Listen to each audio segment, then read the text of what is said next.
Bonjour à tous, bienvenue sur Mathessa, ma chaîne de maths pour dédramatiser. Au programme aujourd'hui une leçon pour les élèves de terminale spécialité. Résoudre une équation différentielle de la forme y' égale AY. Vous avez peut-être déjà vu une leçon qui s'intitule Qu'est-ce qu'une équation différentielle? Si ce n'est pas le cas, je vous invite à le faire car dans cette leçon, je détaille le vocabulaire nécessaire à la résolution d'équations différentielles. Quel est le contexte ici? C'est assez simple, on a une équation différentielle y' égale AY, que l'on appelle une équation différentielle linéaire du premier ordre, avec une condition essentielle, il faut que le A soit non nul.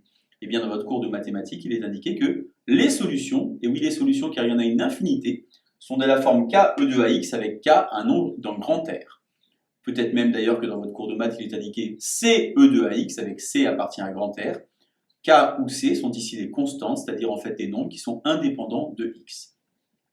Nous ferons à la fin de la leçon 3 petits exemples simples, mais d'abord je vais vous démontrer d'où provient ce résultat. Et pour cela, il y a deux choses à faire. La première chose à faire consiste à prendre une fonction de la forme K E de AX et de vérifier finalement qu'elle est bien solution de cette équation différentielle. Pour cela, on va donc dériver cette fonction qui, comme vous pouvez le voir, est de la forme E de U.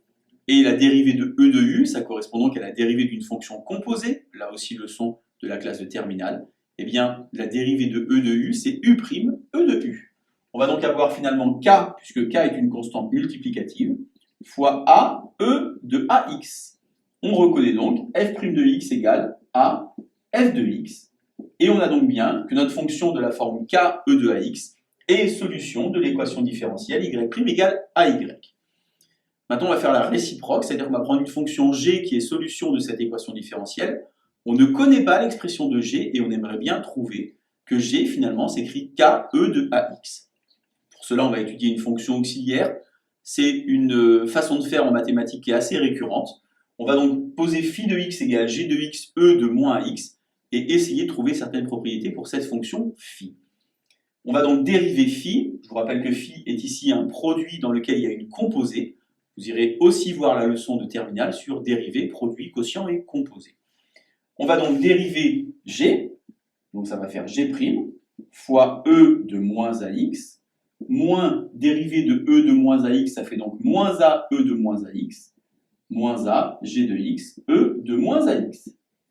Puisque G a été choisi comme étant une solution de l'équation différentielle, c'est donc que G' de x vaut A G de x. Je vais donc pouvoir remplacer ici dans la dérivée de phi. Et puis je me rends compte finalement que ces deux termes-là sont les mêmes. Ça veut donc dire que phi' de x égale à 0.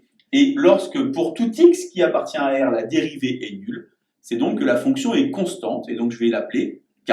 C'est la raison pour laquelle j'ai g de x fois E de moins x égale K.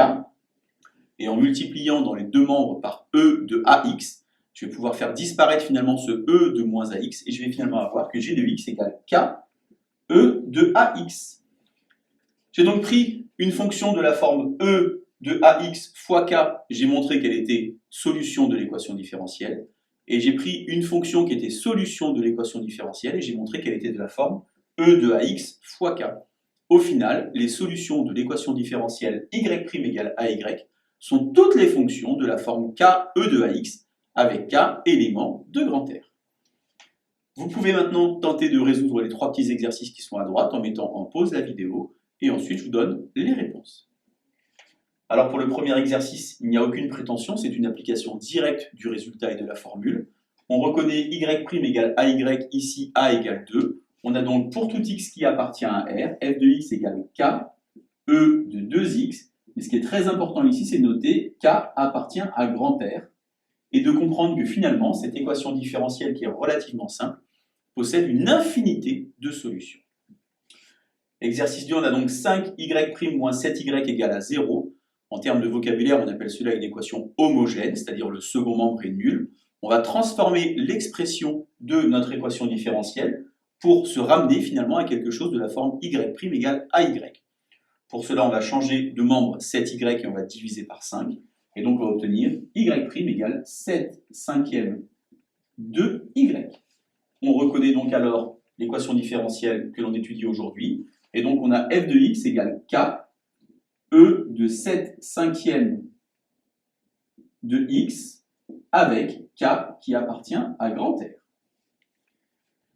Dernier exemple enfin, résoudre une équation qui s'écrit y' égale moins 4y avec la solution qui va avoir comme particularité que l'image de 2 vaut 1. Ça veut dire ici qu'on ne va pas chercher les solutions, mais la solution.